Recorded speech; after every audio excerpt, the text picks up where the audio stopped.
Assalamualaikum warahmatullahi wabarakatuh. Perkenalkan, nama saya Rifni Azahra dengan nomor BP 1910 2310 28. Perkenalkan, nama saya Pandu Zaldi, BP 1910 23 2014.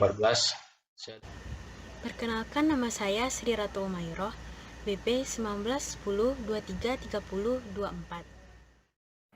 Saya Naila Suwandi, BP 1910 23 2006. Kami dari kelompok 7, kelas DDFT Tanah A, akan menjelaskan tentang respirasi yang dimulai dari Pandu. Pada kesempatan ini saya akan membahas mengenai pengertian respirasi dan pembagian dari respirasi. Yang pertama, kita bahas pengertian respirasi.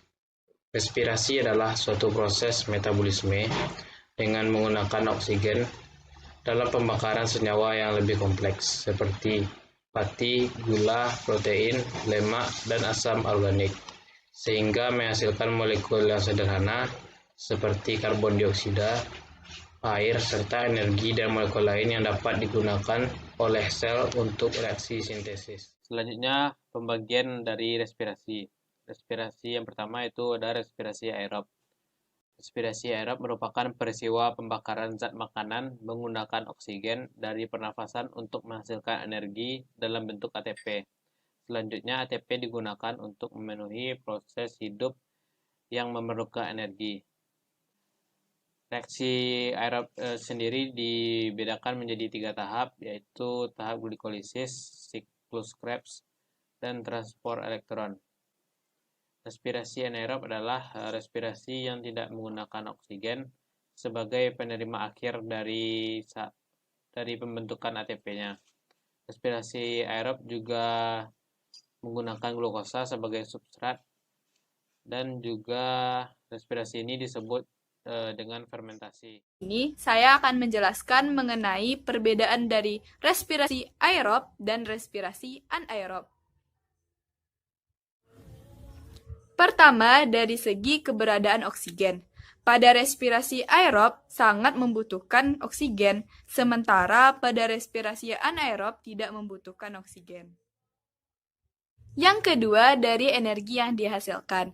Pada respirasi aerob menghasilkan 36 ATP energi, sementara pada respirasi anaerob hanya menghasilkan 2 ATP energi. Yang ketiga, dari segi hidrogen yang terlepas. Pada respirasi aerob menghasilkan karbon dioksida dan air secara sempurna, sementara pada respirasi anaerob menghasilkan karbon dioksida dan air secara tidak sempurna. Jelaskan faktor-faktor yang mempengaruhi respirasi.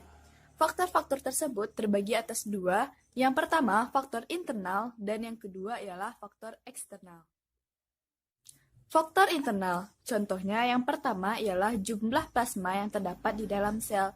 Pada sel-sel yang masih muda, jumlah plasma cenderung lebih banyak terdapat pada jaringan tumbuhan. Yang kedua ialah jumlah substrat respirasi di dalam sel. Jika jumlah substrat respirasi di dalam sel sedikit, maka otomatis laju respirasi pada jaringan tumbuhan akan berjalan dengan lambat. Yang ketiga ialah faktor umur. Jika jaringan tumbuhan ataupun tumbuhan tersebut memiliki usia yang lebih muda, maka otomatis laju respirasinya akan berjalan lebih cepat dibandingkan tumbuhan atau jaringan tumbuhan yang memiliki usia yang lebih tua. Selanjutnya ialah faktor eksternal. Faktor eksternal yakni yang pertama ialah suhu. Kecepatan reaksi respirasi akan meningkat seiring dengan kenaikan suhu sebanyak 10 derajat Celcius. Yang kedua ialah kadar oksigen pada permukaan bumi atau atmosfer. Jika kadar oksigen pada atmosfer memiliki kandungan yang banyak, maka proses laju respirasi pada tumbuhan akan berjalan lebih cepat. Yang ketiga ialah kandungan CO2. Jika kandungan CO2 pada atmosfer atau permukaan bumi memiliki kandungan yang sedikit, maka laju respirasi akan berjalan dengan baik. Yang keempat ialah kandungan air. Jika terdapatnya kandungan air yang banyak, maka proses laju respirasi akan berjalan lebih cepat. Yang kelima ialah cahaya. Cahaya dapat mendorong laju respirasi pada tumbuhan atau tanaman yang mengandung klorofil. Jadi, cahaya akan membantu selain proses fotosintesis juga membantu mempercepat lajunya respirasi yang terjadi pada jaringan tumbuhan. Yang keenam merupakan luka dan stimulus mekanik. Dengan adanya luka dan stimulus mekanik ini akan membantu menaiknya proses laju respirasi secara sementara.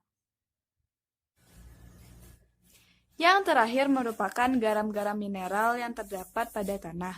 Dengan ada garam-garam mineral yang diserap oleh tumbuhan, maka akan membantu proses laju respirasi pada jaringan tumbuhan yang terdapat. Baiklah, saya akan menjelaskan tahap-tahap respirasi aerob dan respirasi anaerob.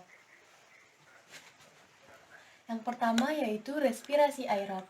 Respirasi aerob adalah respirasi yang memerlukan oksigen. Tahap-tahap respirasi aerob ada 4. Yang pertama yaitu glikolisis, yang kedua dekarboksilasi oksidasi, yang ketiga siklus Krebs, dan yang terakhir transfer elektron. Glikolisis yaitu pengubahan glukosa atau C6 menjadi asam pirufat atau C3. Glukosa berlangsung di sitoplasma dan menghasilkan 2 mol asam pirufat, 2 NADH, 2 ATP, dan 2 H2O. Selanjutnya, dekarboksilasi oksidasi, yaitu mengubah C3 menjadi C2. Akan menghasilkan 2 asetil-CoA, 2 NADH, dan 2 CO2. Dekarboksilasi oksidasi berlangsung di mitokondria. Selanjutnya yaitu siklus Krebs.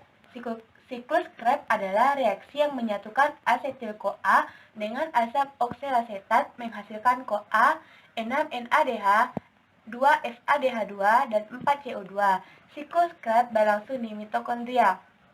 Selanjutnya, transfer elektron. Transfer elektron adalah reaksi reduksi atau oksidasi NADH2 dan molekul FHDH2 yang akan menghasilkan H2O dan energi berupa ATP dan berlangsung di membran mitokondria. Selanjutnya adalah titrasi. Jadi, apa itu titrasi? Titrasi adalah suatu metode kimia yang dilakukan untuk menentukan konsentrasi suatu larutan dengan cara mereaksikan suatu larutan tersebut dengan larutan yang sudah diketahui konsentrasinya. Terdapat 2 jenis titrasi asam basa. Yang pertama yaitu asidimetri dan yang kedua adalah kalimetri. Pada praktikum kali ini, titrasi dilakukan pada langkah kerja yang keenam, yaitu setelah larutan dan juga kacang polong didiamkan selama 48 jam. Cara mentitrasi pada kali ini yaitu pipet sebanyak 10 ml larutan ke dalam Erlenmeyer berukuran 125 ml. Kemudian masukkan larutan BaCl2 sebanyak 5 ml. Setelah itu tetesi fenolfetalin dan kemudian dititrasi dengan HCl 0,1N.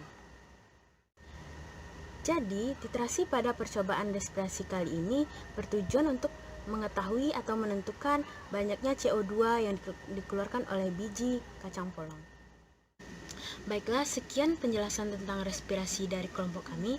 Apabila ada kesalahan, mohon dimaafkan. Wabillahi taufiq wal hidayah. Wassalamualaikum warahmatullahi wabarakatuh.